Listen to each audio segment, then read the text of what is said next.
Olá, meu nome é Frederico Bicalho e o tema que me foi passado para falar é como diagnosticar o ceratocone através da topografia de córnea. Muito bem, antes de falar de topografia, eu queria falar da ceratometria, do ceratômetro. Eu estou até aqui do meu lado aqui com o meu amigo ceratômetro, né? Que é o pai aí do topógrafo de córnea, mas a gente precisa de entender dele para poder depois entender do topógrafo, por que o topógrafo funciona daquela maneira.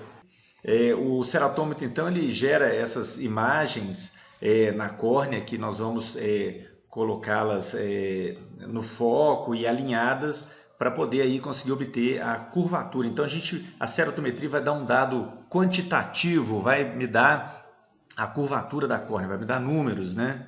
E nós temos também a ceratoscopia, nós temos o ceratoscópio, o videoceratoscópio, que pode estar acoplado, igual nesse caso aqui, com uma máquina de retrato, para poder tirar retratos como esse daqui, que você vê os reflexos, então, desses anéis de luz na córnea, né? E você observa aqui claramente que existe uma compactação aqui dos anéis inferiormente, eles estão mais distantes aqui superiormente, então aqui é o caso aqui de um ceratocone, certamente. Né? Então esses dados, tanto da ceratometria quanto da ceratoscopia, eles foram então transportados lá para a topografia. O nosso topógrafo faz uma análise computadorizada então da imagem enviada pelo ceratoscópio, né? E faz medidas simulando ser um ceratômetro também. Vamos entender um pouquinho então aqui do ceratômetro. A ceratometria então é a medida da curvatura da córnea. O ceratômetro ele mede dois meridianos, um a 90 graus do outro, não tem jeito de mexer, é assim porque é uma estrutura mecânica, né? Então ele tem um meridiano que a gente considera aqui horizontal, a gente pode mexer um pouco, né, nessa angulação, e o meridiano vertical, né? A gente sabe que o astigmatismo então ele é simplificado como tendo dois meridianos, um mais curvo, um menos curvo, e é isso que o ceratômetro vai tentar medir da melhor maneira possível, tentar definir onde está esse meridiano e fazer as medidas. Então nós vamos ter o meridiano de menor curvatura, que o ceratômetro vai indicar para a gente, é o K1. E a gente chama de K2, é a curvatura do meridiano, que então é mais curvo. KM, ceratometria média, então vai ser a média entre K1 e K2, tá? E aí vem a anotação, é importante a gente ver isso. Quando a gente faz a anotação, a gente vai escrever, por exemplo, um relatório de uma topografia, a gente vai descrever sobre o astigmatismo que o aparelho encontrou, a gente coloca, então, o poder em dioptrias, né, do K1 e a sua inclinação. Tá? Então, ó, 44,5 a 45 graus. Presta atenção, então, que a gente não está falando a palavra eixo, não é eixo, é meridiano, né? E é que é interessante também que não é x, não é aqui, né? 45 vezes, 44,5 vezes 45, não, é a 45. Quando a gente coloca o x, né? É uma notação que a gente utiliza para eixo, não é o caso aqui agora. Por exemplo, no óculos a gente usa X, né? Quando a gente vai colocar o cilindro X, o grau que ele se encontra, não é isso? Então aqui nós temos 45,5 dioptrias a 45 graus de inclinação desse meridiano, e o outro meridiano K2 a gente deixa para ao final colocar então de maior curvatura, então 47,5 dioptrias a 135 graus. A gente pode também suprimir, para fazer uma notação mais resumida, a gente não coloca aqui a inclinação do K1, a gente coloca só o K1, 44,5, barra, a gente coloca o K2 a 135 graus. Por que não precisa colocar a inclinação do K1? Porque a gente sabe que ele vai estar sempre a 90 graus da inclinação do K2. Então, se você der uma das inclinações, no caso aqui o K2, qualquer um que lê isso aqui vai saber que o K1 vai estar a 45 graus. Ele está a 90 graus, então, de distância do K2, não é isso? Então, pessoal, presta atenção, então é 45,5 a 45 graus e não 44,5 vezes 45. Então, vezes é uma coisa que a gente vê muito por aí, mas não é a maneira certa de fazer a anotação. Bom, a serotometria média da população, ela é por volta aqui de 44, né? 43,5, 44, tá certo? Isso é importante, porque se a gente tiver uma curvatura maior do que essa, a tendência é que os raios façam uma convergência antes de chegar na retina, ou seja, o paciente vai ser míope, né? E isso é interessante porque então a gente consegue fazer uma previsão da refração do paciente, né? Então, se a gente considera que 44 é o normal, o K1 vai medir a miopia, vai medir o grau esférico, miopia ou hipermetropia. Então, se você tem um valor de K1 maior do que 44, esse paciente vai ser míope, tá certo? E o astigmatismo do óculos do paciente vai ser a diferença aqui entre o K1 e o K2. Esse vai ser o astigmatismo. Então, a gente vendo a serotometria do paciente, imaginando que esse olho tem um olho de tamanho normal, né, a gente consegue já fazer uma previsão de qual é o óculos que esse paciente deveria usar, né? Isso é muito importante. Às vezes a gente não tem um autorrefrator e às vezes o autorrefrator às vezes não mede direito, dependendo do caso. E a gente tendo uma boa topografia, esses valores, a gente pode realmente prever. Isso é muito importante, porque se a gente tem um paciente com uma córnea muito curva, a gente já deve colocar lá no Grins, lá no nosso refrator, já uma miopia alta, porque a gente já sabe que é uma miopia alta, provavelmente, né? E facilita muito a nossa refração. É muito comum o médico, às vezes, vamos supor, o paciente tem uma serotometria, um K1 de 54, então a gente espera que ele tenha 10 de miopia, né? Aí o médico pergunta para o paciente, você prefere aqui o 0 ou o meio? Aí o paciente, tanto faz, não sei, não estou conseguindo ver diferença. Realmente não faz diferença porque ele está muito longe da refração do paciente. E aí é muito comum o paciente receber aquela orientação de que óculos não adianta para ele, não adianta, não funciona, né? É porque às vezes o médico nem chegou perto da refração real do paciente. Então, por exemplo, se o paciente tem um K1 46, né? Qual é a distância de 46 para 44? É 2, então essa é a miopia. E a diferença do K1, que é 46, para o K2, que é 49, isso vai dar para a gente, então, o astigmatismo, que vai ser 3. E o eixo do cilindro, e aqui é eixo mesmo, né? Ele é o mesmo valor da inclinação do K1, tá certo? Então, o K1 45, o óculos vai ser isso. Então, essa é a previsão do óculos desse paciente que ele deverá usar. Bom, vamos fazer então um exame de serotometria? Quando a gente faz o exame de serotometria, existem 3 círculos. O círculo central, o principal, ele pode estar assim, duplo, né? Está fora de foco. A primeira coisa então é colocar ele no foco. Ok, já fizemos o primeiro passo. E aí nós temos, né, além então desse círculo principal, nós temos 2 círculos. Um fica em cima e o outro fica ao lado desse círculo principal. Né? Então nós temos que alinhar, observe que tem umas cruzes aqui, tem uns traços e eles têm que estar alinhados um com o outro. Ele não está aqui porque a inclinação do meridiano mais curvo e mais plano não está correta. Então a gente gira o ceratômetro, ele gira e aí a gente vai ajustando então para eles ficarem alinhados, tá certo? Então, meridianos alinhados, nós vamos agora aproximar cruz com cruz e tracinho com tracinho. Vamos começar então cruz com cruz. Então, aqui o meridiano horizontal, a gente vai aproximar esse círculo lateral do círculo central até que uma cruz fique em cima da outra cruz aqui. Pronto, ok, ajustado. Vamos partir então para esse círculo que está em cima, que seria então o meridiano vertical. Então nós vamos aproximar ele do círculo central até que um tracinho fique em cima de outro tracinho, tá? Bora praticar? Vamos fazer aqui na prática para a gente ver. Então, primeira coisa, o círculo central aqui está duplo, aqui ele está fora de foco. Primeira coisa é colocar ele no foco. Vamos lá.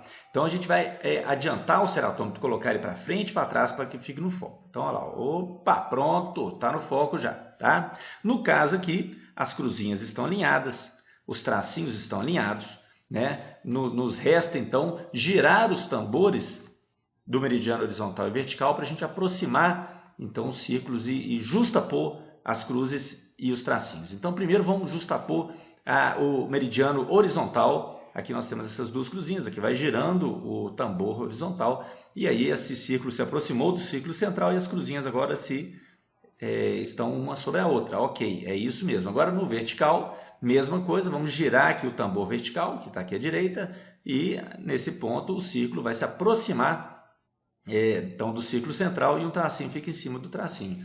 Pessoal, então neste ponto aqui está tudo certinho, é só fazer a leitura. Então nós temos uma leitura aqui na horizontal, temos uma leitura no vertical. Aqui, né? No horizontal 45 dioptrias e no vertical 48 dioptrias. Qual então a leitura?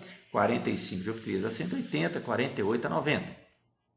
Muito bem, vamos falar agora um pouquinho da ceratoscopia, que é a outra parte que foi acoplada lá no nosso topógrafo, não é isso? Então ele vai mandar essas imagens. Nós temos aparelhos grandes aqui com máquina de retrato e tudo, e temos ceratoscópios também manuais, que ajudam a gente a fazer uma avaliação rápida do paciente, às vezes lá no consultório ou no bloco cirúrgico, né? A gente pode fazer isso, inclusive, faz uma cirurgia de implante de anel e imediatamente você lá na paciente deitado, ainda na mesa cirúrgica, você pode avaliar se você conseguiu uma regularização do jeito que você queria, né? Aqui nós temos uma imagem, então, de um ceratocone, as linhas inferiores aqui mais próximas, as superiores mais distantes uma das outras, mostrando que aqui tem um aumento de curvatura inferior. Muito bem, vamos pegar então alguns exemplos de imagens desses reflexos circulares que a gente vai ter na córnea. Aqui nesse primeiro aqui nós temos ele bem redondinho, bem concêntrico um com o outro. Esse aqui é então uma córnea normal. Aqui ele está ovalado, temos aqui um astigmatismo contra a regra, temos aqui um astigmatismo a favor da regra, também ovalado, e aqui nós temos uma imagem de um ceratocone que é irregular, com os círculos se aproximando mais inferiormente e mais distantes superiormente, tá? Então a gente vendo a imagem refletida na córnea, a gente já tem uma noção do que se trata o problema óptico daquele olho. Muito bem, então, sabendo aqui dos valores da análise quantitativa da ceratometria, da análise qualitativa da ceratoscopia, isso tudo é transportado para o topógrafo, e o topógrafo utiliza o computador, né, para fazer essas avaliações e coloca cores nessas imagens para facilitar a nossa interpretação. E como tem os números, os valores de curvatura, isso nos permite fazer vários cálculos e várias análises que nos permitem fazer o diagnóstico, então, de ceratocone, né? Vamos primeiro falar do diagnóstico qualitativo, dessa parte do topógrafo que cuida, então, de montar a imagem, né? Que foi transportada lá do vídeo ceratoscópio, né? Muito bem, então é feita uma escala de cores, onde o vermelho, isso em oftalmologia a gente vê muito em córnea, né? Eles colocam o vermelho como uma cor perigosa, é doença, é problema. Então a escala ela tem cores mais quentes que representam curvaturas maiores. Então quando você recebe uma imagem, um mapa topográfico que tem uma mancha vermelha, ali representa uma área de maior curvatura, né? Que é uma ectasia corneana. Então vermelho é igual problema, azul é igual a córnea plana nessa região. Interessante que os olhos são espelhos um do outro normalmente, né? E eles possuem um meridiano mais curvo, que ele tem uma característica no ceratocone, que o meridiano mais curvo ele vai de temporal superior até nasal inferior, então ele é oblíquo. O meridiano mais curvo do ceratocone ele é oblíquo, tá certo? Isso é muito interessante, porque já aconteceu, por exemplo, de eu receber um mapa topográfico de um olho onde o meridiano mais curvo, vamos observar que o olho direito aqui está aí por volta aqui de 135 graus a inclinação então desse meridiano, e me foi falado que isso aqui é um olho esquerdo. Então é mais fácil estar acontecendo uma troca de exames, talvez o exame não seja daquele olho ou daquele paciente, né, do que realmente ser um olho absolutamente anormal, né? Mais de 90% dos olhos com ceratocone eles têm essa característica, exceto, claro, os ceratocones muito avançados, que aí já não tem nenhuma regra mais, né? Mas é uma observação importante para a gente fazer, até para fazer o diagnóstico correto do ceratocone. As desvantagens, então, desses métodos qualitativos, da gente só ver essa imagem, é que é algo subjetivo, é qualitativo, é afetado pela escala. A escala pode tornar aquilo grande, pode tornar aquilo pequeno, sem importância. E a vantagem é que é fácil e é rápido de você fazer. Você bate o olho, já tem aquela mancha vermelha, você já vê que tem alguma coisa errada ali acontecendo. Os padrões morfológicos, então, que você vai ter, então, no nosso topógrafo, né? Classicamente, a gente divide aqui os ceratocones em nipple, que seria um pequeno central em um cone oval e um cone globoso, que seria uma área ectasiada maior, né, de maior dimensão. Aqui nós temos aqui mais ou menos o tamanho. Então o nipple seria um pequeno, de 5, até 5 milímetros, o oval teria 5, 6 milímetros, os globosos seriam então os maiores, aí, maior do que 6 milímetros. Outra maneira de classificarmos então a morfologia do ceratocone é em redondo, oval, esse aumento de curvatura superior, inferior, irregular seria tudo, né, que não encaixa em nenhum outro tipo de classificação. A gente pode falar aqui sobre esse astigmatismo aqui, que nós temos aqui uma córnea simétrica, temos aqui uma córnea simétrica, no entanto irregular. A gente fala que a inclinação então desse M meridiano aqui não está alinhada com a inclinação desse outro M meridiano aqui, né? Então esse desalinho não é normal e e leva a gente a pensar em ceratocone. Aqui nós temos um caso onde o M meridiano superior e inferior eles estão alinhados, mas existe uma assimetria, né? Uma curvatura maior aqui na parte superior. E aqui é um quadro mais dentro do que a gente vê em ceratocone, que é uma assimetria, mas com uma curvatura maior e inferior. Aqui já lembra mais ou menos o que depois eles começaram a chamar de boneco de neve, não é isso? E aqui nós temos uma assimetria com uma curvatura maior e inferior e tem esse desalinhamento aqui do M meridiano inferior e superior. Também é clássico de ceratocone isso, né? Esse aqui seria o pato. Nós vamos ver exatamente isso agora. Esse daqui é um padrão morfológico mais lúdico, né? Que coloca o nome de bichos e coisas assim, né? Nos padrões morfológicos. E esse tipo de classificação ganhou força ultimamente em relação a anéis corneanos, porque a fábrica Medfacus, que faz o Keraring, adotou essa classificação para poder trabalhar o seu nomograma, a sua escolha dos segmentos a serem utilizados. Então ela utiliza exatamente esse padrão morfológico: nipple, croissant, boneco de neve, bow tie e o pato duck, né?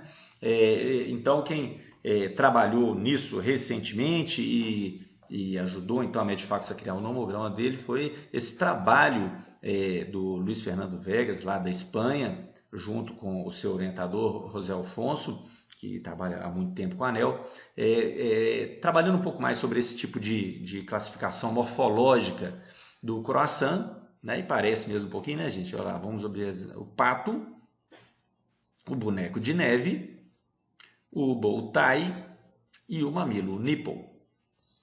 Bom, o interessante é que a Medfacus ela precisou buscar e encontrou nesse trabalho, casou muito bem com o lançamento de segmentos novos que ela estava desenvolvendo, os segmentos assimétricos, né, de espessura variada, e de acordo com a filosofia de trabalho deles, uma córnea que, se compararmos a metade superior com a inferior, se existe uma assimetria, o ceratocone for mais intenso na parte inferior, mereceria nessa córnea um segmento assimétrico que teria mais força inferior do que superior, né? Essa é a ideia. E é muito interessante isso para a fábrica, né? Esses fenótipos, essas morfologias do tipo pato e snowman, que são as morfologias que têm essa assimetria, tem esse comprometimento maior e inferior, são as morfologias que estariam indicado, então, nessa filosofia de trabalho, receber o segmento assimétrico. E observem que na distribuição desse tipo de morfologia em todos os tipos de ceratocone, né, nós temos aqui que metade dos ceratocones eles são classificados em uma dessas duas tipos morfológicos, né, o duck e o boneco de neve, o pato e o boneco de neve. Então, de acordo com essa filosofia então, de trabalho, metade dos pacientes de ceratocone devem receber segmentos assimétricos por ter esse tipo de classificação. Muito bem, agora vamos falar do aspecto quantitativo, do diagnóstico do ceratocone quantitativo de números, né? Isso daqui é o topógrafo utilizando princípios do nosso ceratômetro manual, né?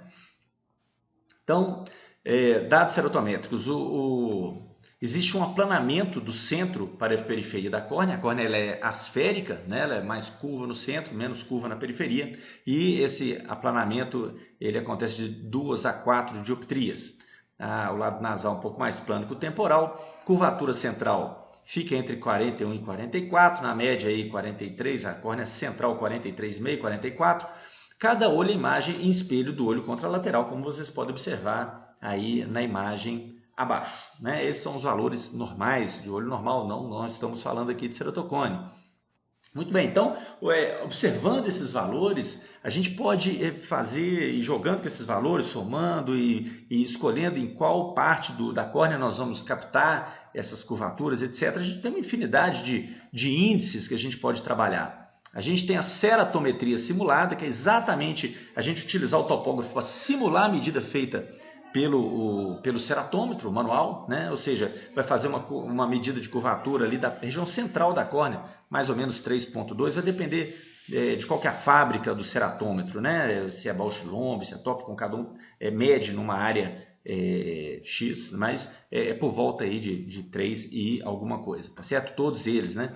Então podemos ver índices de assimetria, comparando inferior com superior, se a curvatura é a mesma. Aqui é a ceratometria central, então tem vários índices. Aqui ó, nós temos aqui se estão alinhados o M meridiano inferior e superior e uma série de outros índices que a gente pode utilizar. Esses são os índices separados aqui, com uma variável aqui, temos a asfericidade e outros índices que a gente pode utilizar, tá certo?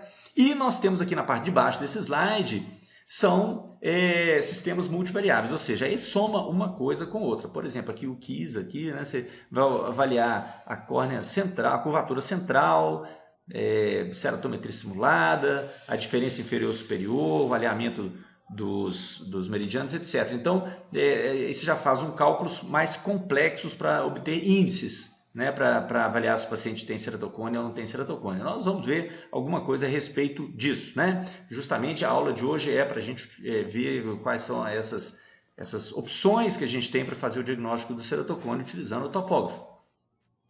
Muito bem. Então, o primeiro índice que nós vamos conversar é sobre a curvatura central da córnea, né? Então, é considerado que o normal é que seja abaixo de 47,2 dioptrias. Vai ser ceratocone se essa curvatura central tiver suspeita de ceratocone 47,2 a 48,7, ou se tiver uma diferença entre os dois olhos maior do que uma dioptria. Não é normal o olho ter essa assimetria, né? Nós somos espelhos, um olho é espelho do outro. E vai ser um ceratocone franco se a curvatura for maior do que 48,7 ou a diferença entre dois olhos maior do que 2 dioptrias. Vamos conversar sobre outro índice, muito importante, muito utilizado, que é a diferença inferior-superior. Então, por exemplo, o Rabinovitz e outros colegas estudaram bastante isso, né? E antes considerava um ponto superior, um ponto inferior, e depois houve uma atualização de como se deve fazer essa medida, de acordo com Rabinovitz e McDonald, né?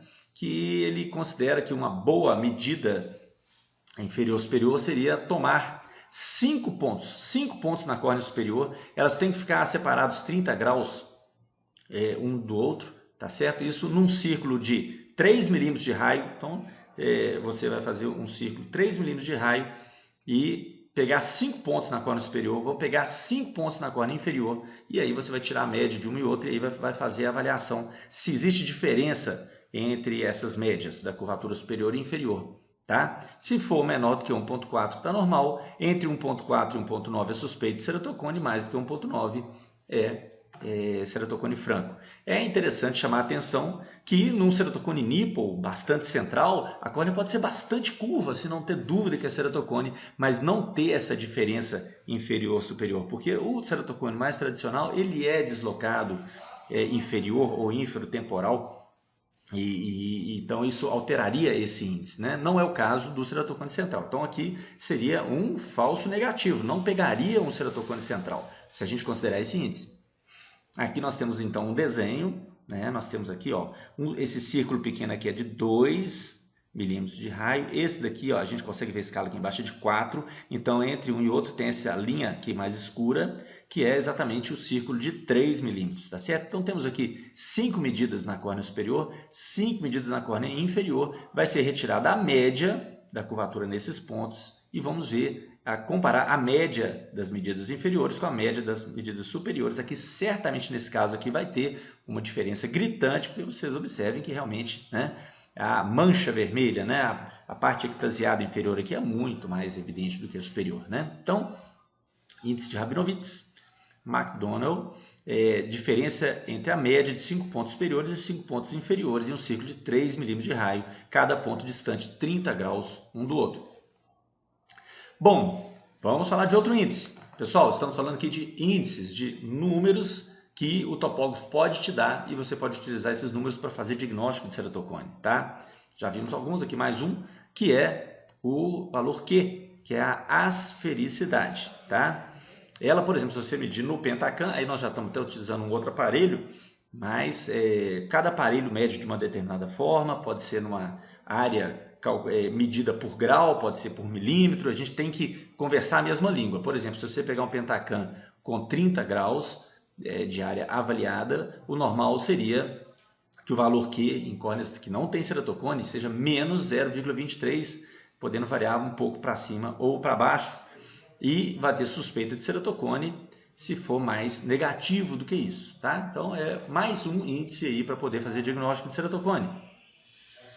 Bom, índice aqui de regularidade da superfície, então ele compara pontos vizinhos dentro de uma área central de 4,5 milímetros. Então tem topógrafos que vão pegar os seus pontos de análise e se tiver uma alteração aqui de maior do que uma dioptria entre esses pontos vizinhos nessa área central, já seria suspeita de ceratocone. Não é muito específico, o paciente pode ter, por exemplo, uma cicatriz ali por algum motivo e isso vai dar um diagnóstico falso positivo, né? Chamando atenção para essa possibilidade. Aqui nós temos o índice de diferencial de setores, é uma outra maneira que o seu topógrafo, isso tudo é software, né, gente? Então tem topógrafo que pode adotar essa metodologia de análise da córnea para ver se o paciente tem ceratocone ou não. Então nessa metodologia, utilizando esse índice DSI, vai dividir a córnea então em 8 setores iguais, cada setor com 45 graus, igual vocês estão observando aqui, e mede a maior diferença de curvatura entre quaisquer dos setores. Então, por exemplo, aqui nós estamos com a estrelinha aqui, ó, o mais plano tem 40, o mais curvo aqui tem 47. Então, a diferença de um para o outro aqui deu 7 dioptrias. E a gente considera que o normal seria até 3,5. Então, está muito acima disso daqui, né, gente? Então, seria uma córnea realmente aqui anormal, levando então para o nosso diagnóstico aí de ectasia corneana. Outro muito parecido é observar os índices das diferenças entre setores opostos, né, ou OSI. Então, divide a córnea em 8 setores iguais, mesma coisa, cada um com 45 graus, mas vai medir a maior diferença de curvatura entre setores opostos. Então, nós estamos vendo a estrelinha aqui, ó. Então, esse aqui tem 48, esse aqui em cima tem 41,5, a diferença deu 6,5. E a normalidade seria até 2,09, ou seja, está maior que 2,09, então seria um caso suspeito também de ectasia, né? Muito bem, inclusive ele coloca até cores mais quentes quando a curvatura está maior e tudo, aqui já batendo o olho você já vê que tem uma coisa normal utilizando esse índice. Então, estamos apresentando para vocês mais um índice que a gente pode utilizar para fazer diagnóstico de ceratocone. Esse outro também bem interessante, vai fazer a diferença entre um círculo central, uma zona central de 3 milímetros e depois o anel subsequente a partir de 3 milímetros. E vamos ver as diferenças de curvatura dessas duas áreas, né? Então, aqui está 45, aqui está 41,5, a diferença dos dois aqui deu 3,5, e a gente consideraria que o normal seria até 0,8. Então, aqui, nesse caso aqui, também seria um caso com uma alta suspeição aí de ser uma córnea com uma ectasia. Muito bem, outros índices aqui, né? Aí já não estou falando mais de uma única variável, agora nós já estamos falando aqui de opções, que são índices que foram criados por diversos autores, que já somam critérios diferentes, variáveis diferentes e dessa forma tenta abarcar melhor os casos para não ter falsos positivos, falsos negativos, e cada um então vai trabalhar isso de diversas maneiras. Esse, por exemplo, o KPI utiliza 8 índices ceratométricos, né? e 11 critérios quantitativos no complexo sistema de análise de dados chamado de sistema de rede neural. E fazendo essa avaliação, se der uma alteração maior do que 23%, então é suspeito de ceratocone. Outro índice, aqui estamos dando exemplos então de índices que utilizam multivariáveis, né? Esse daqui chamado de KCI, né? É o Keratoconus Index. Então ele vai utilizar também as suas contas lá, utilizando as suas variáveis, e se for mais do que 5%, seria diagnóstico de ceratocone, se for de 0 a 5 seria suspeito, etc. Então estou dando para vocês aqui exemplos de índices, né? Primeiro variáveis separados, aqui já uma interação entre variáveis aí para fazer contas mais complexas. Aqui esse é um outro índice interessante que nós já conversamos um pouco acima, que é o alinhamento ou desalinhamento entre o M meridiano inferior e superior, né? Nós estamos vendo aqui na imagem ao lado, o M meridiano aqui inferior tem essa inclinação, o superior tem outra. Então a diferença que dá desse desalinhamento aqui, você mede, tá? E o normal é que não exista muito desalinhamento, né? O normal é que tenha uma gravata borboleta, que as duas sejam alinhadas. E se tiver desalinhado a metade de cima da metade de baixo da gravata borboleta, que esse desalinhamento não ultrapasse 20 graus. Passou de 20 graus, já é considerada normal, suspeito então de ceratocone, tá? Temos aqui então um gravata borboleta aqui, que ele não só simétrico aqui no caso, mas é regular. A gente fala que o astigmatismo é regular. Esse M meridiano aqui está alinhado com o outro M meridiano. E aqui, nesse desenho que a gente chama de pato, né, nós temos aqui o meridiano inferior desalinhado com o M meridiano superior, né? Então, a diferença é o ângulo que dá entre um meridiano e outro, e nós temos que medir para ver se está maior ou menor do que 20. Tá? Então, aqui nós temos um astigmatismo irregular, porque esses M meridianos não estão alinhados, e ele é assimétrico, porque essa mancha vermelha aqui está maior do que a mancha vermelha da parte superior. Bom, esse aqui é um índice muito conhecido, trabalho também lá do Rabinovitz e seus grupos de estudos, tá certo? Que une várias variáveis, não é univariável, é multivariável, né? Então é o KISA. Então ele utiliza a ceratometria central, a diferença entre inferior e superior, astigmatismo, o desalinhamento dos meridianos, multiplica por 100, divide por 300, tá? Se esse valor for maior do que 100, ele vai ser ceratocone. Entre 60 e 100 é suspeito e menor do que 60 é normal, tá? Então é muito conhecido esse índice KISA. Muito bem, e aqui interessante aqui, ó, aqui nós vamos falar, a gente é muito acostumado a conversar sobre o Pentacam, por exemplo, a progressão paquimétrica do Pentacam, não é isso? Aqui é uma progressão de curvatura. Então se você tem a cada 1 milímetro uma progressão de curvatura maior do que 1,5 dioptrias, então é anormal, é suspeita de ceratocone. Então temos um índice de progressão, não de paquimetria aqui, mas um índice de progressão de curvatura. Enfim, Rabinovitz, por que eu falo enfim? É porque é o seguinte, a gente se pega muitas vezes no consultório, e vocês já devem ter passado por isso, de uma família que chega e fala assim, doutor, eu fui no médico, ele falou que meu filho tem ceratocone. Eu fui no outro médico, o médico falou que não tem ceratocone. Então eu estou aqui para o senhor me falar, afinal de contas, ele tem ceratocone ou não tem ceratocone?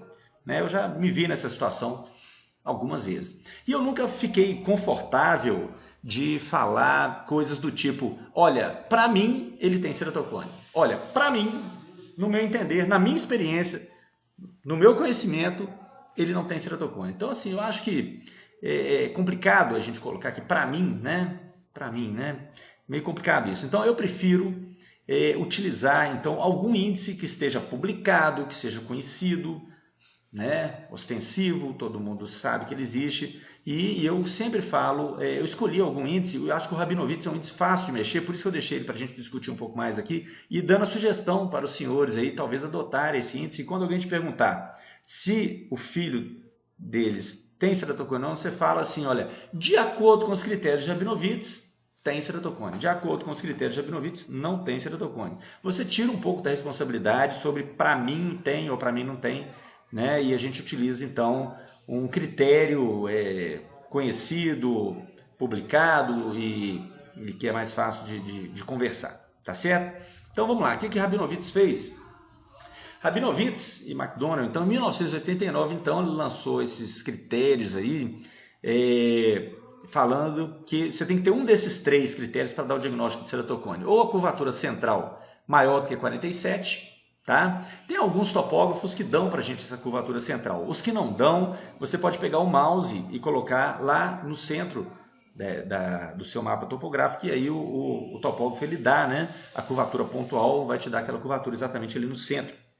Então, se a curvatura central for maior do que 47, ou a diferença de curvatura entre os 2 olhos for maior do que 1, ou a diferença de curvatura inferior ou superior for maior do que 2. Basta um desses. Então, você analisa a topografia da criança que chegou no seu consultório e fala assim, olha, de acordo com os critérios de Rabinowitz, realmente ele tem ceratocone, porque a curvatura central dele está maior do que 47, isso aqui é critério de diagnóstico de ceratocone. Pronto, então eu acho que é uma maneira melhor de conversar no consultório, tá? Mas o Rabinowitz e seus colegas, eles fizeram algumas atualizações desse índice, modificaram algumas coisas. Então, em 1995, por exemplo, eles fizeram uma mudança da curvatura central, passaram a adotar não 47, mas teria que ser maior do que ou igual 47,2. E a diferença da curvatura inferior ou superior teria que fazer aquela análise um pouco mais complicada, que você teria que pegar 5 pontos na córnea inferior, 5 pontos na córnea superior, num raio de 3 milímetros, cada um desses pontos distantes um do outro 30 graus, né? Tira a média da parte dos 5 pontos superiores, a média dos 5 inferiores, e aí você faz a diferença. E se a diferença for maior do que ou igual a 1,4 dioptrias, aí você tem um diagnóstico de ceratocone, tá certo? Bom, outras modificações foram feitas, outras sugestões do mesmo grupo de estudo, sugerindo utilizar nesses critérios o desalinhamento dos M meridianos, inferior e superior, e até mesmo o índice Kisa, que nós já vimos, que é um índice complexo que envolve o cálculo de várias variáveis nesse índice, não é verdade? Astigmatismo, inferior superior, ceratometria central, etc., desalinhamento de meridianos, etc. O Kisa, então, é uma reunião de várias variáveis. Então é isso, gente. Então, eu acho interessante isso, acho que não precisa nem de utilizar os critérios mais complexos, às vezes, de Rabinowitz, pode até chegar até no mais simples, no inicial, talvez, que, claro, todo critério tem erro, tem falso positivo, tem falso negativo, mas a gente consegue, de uma maneira simples para o paciente, para que ele consiga entender que para ter diagnóstico de ceratocone precisa de ter esse critério, e você pode observar aqui na topografia que seu filho não preenche esses critérios. Então, a princípio, a gente não pode dar esse diagnóstico de ceratocone. Agora, é uma córnea suscetível, acho que vale a pena evitar de coçar o olho, etc., e dar todas aquelas orientações de controle de alergia, etc., que a gente tem que dar mesmo para crianças com alto astigmatismo, etc., com risco de desenvolver ceratocone, né? Então, mas eu acho que isso é uma coisa bem interessante, eu utilizo isso no consultório para poder resolver se tem ou se não tem ceratocone. Queria dar uns alertas aqui para a gente terminar, né? Já acabamos os índices. Um alerta que eu gostaria de dar é que a gente tem que tomar muito cuidado com as topografias de qualidade ruim. Aqui é uma topografia que depois de pingar o colírio lubrificante ficou com uma carinha muito mais conhecida por nós, né? Então, exames de má qualidade, eles são impossíveis às vezes de você fazer uma análise bem feita, etc., avaliar se o seu ceratocone está evoluindo ou não. Então, tomar muito cuidado com isso, principalmente quando não é você que faz o exame, muitas vezes é um funcionário e a gente não sabe o cuidado que o funcionário teve de pingar às vezes um lubrificante, ou se pingou, demorou muito para fazer o exame, etc., né? Quem tem a oportunidade às vezes de fazer a topografia dentro do consultório, às vezes consegue controlar melhor isso, né? E fazer exames de melhor qualidade. Outro alerta é que nós temos que ajustar bem o nosso aparelho para dar as imagens que a gente quer observar. Então, nós temos mapas tangenciais, igual esse da esquerda, mapas axiais. As morfologias são diferentes. Esse olho é exatamente o mesmo olho, tá, gente? É o mesmo olho, e observa que as morfologias são absolutamente diferentes. Qual que é mais adequado? Isso depende de qual você está acostumado a trabalhar. Mas eu digo a vocês que o mapa sagital, axial, né, que é o que está à direita aqui, é o que no Brasil, ou até talvez no mundo, é o que se mais utiliza para discutir sobre ceratocone. Então, não é interessante a gente utilizar um tipo de mapa que às vezes é até difícil de discutir com um colega, mas tudo é questão de acostumar com as morfologias e as alterações encontradas. Todo exame está sujeito a flutuações.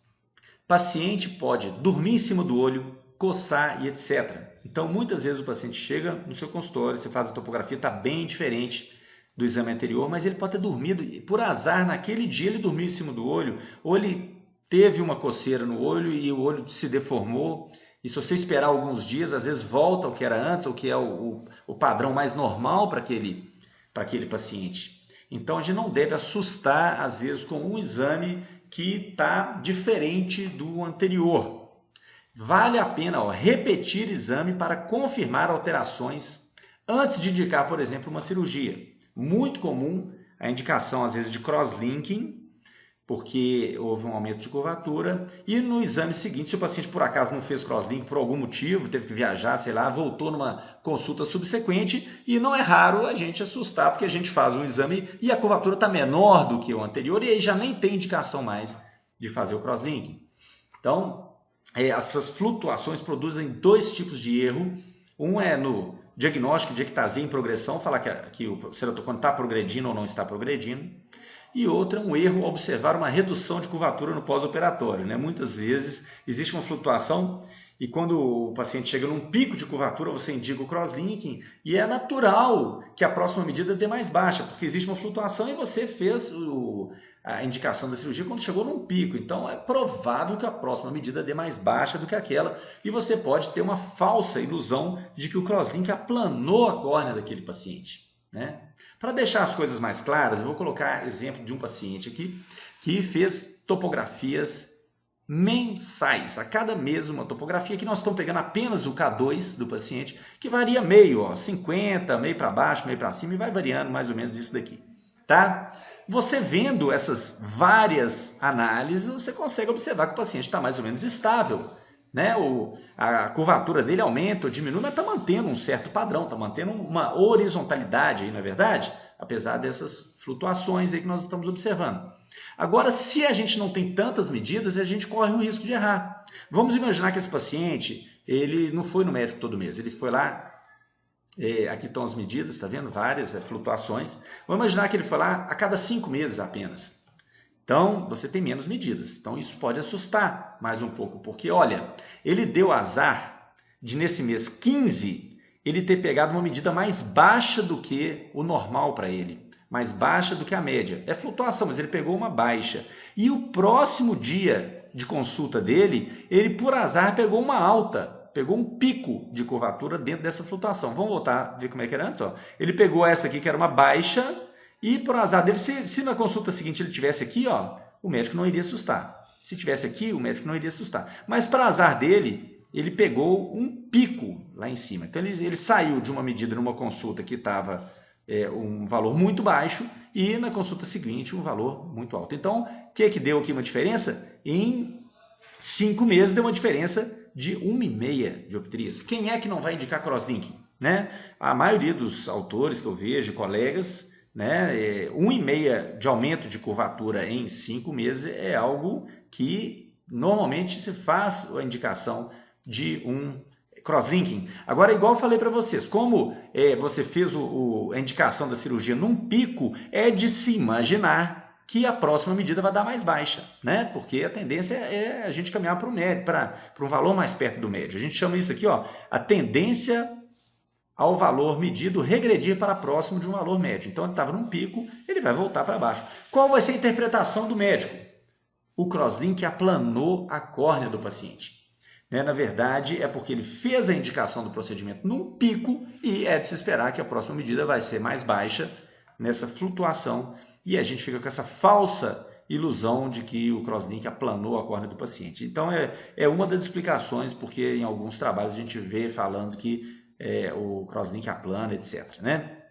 A gente sempre assusta e faz a indicação da cirurgia em picos. Então, a tendência é que as outras medidas deem realmente mais baixa do que quando a gente fez a indicação da cirurgia. Pessoal, é isso. O assunto é muito apaixonante, muita coisa para falar. E queria agradecer muito, muito obrigado. E estou sempre às ordens.